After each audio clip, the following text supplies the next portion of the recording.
Anh đừng tụt bén lo nữa.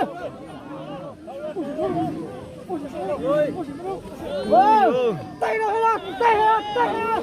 Tôi sẽ nhặt nhà của nó. Trong bếp lô. Hay thật kìa. Tới rồi, giờ cho nó chung. Ôi giời.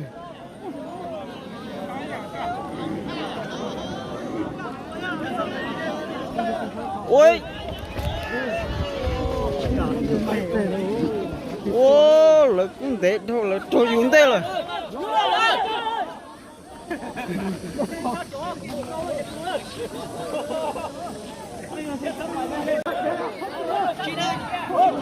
Con kia ta xin ôi giời. Ôi giời. Ôi giời. Nó sai nhập lời là không tụi nó. Ôi giời.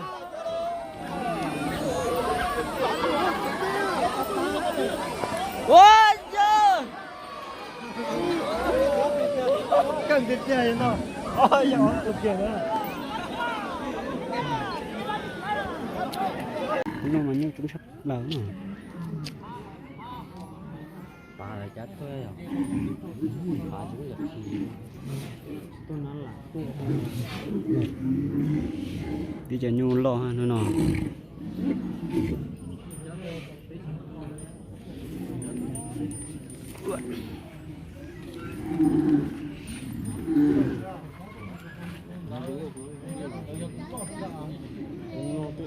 Player nó chỉ có cái player nó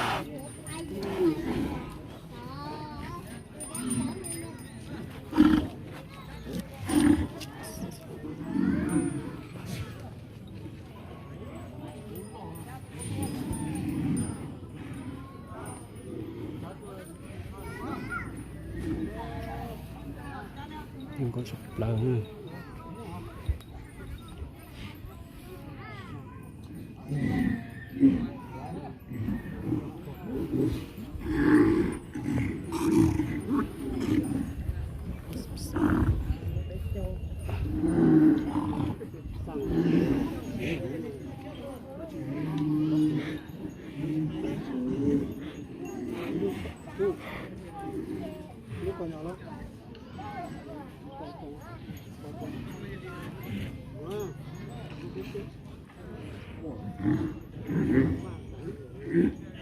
Như cái đỏ ba lọc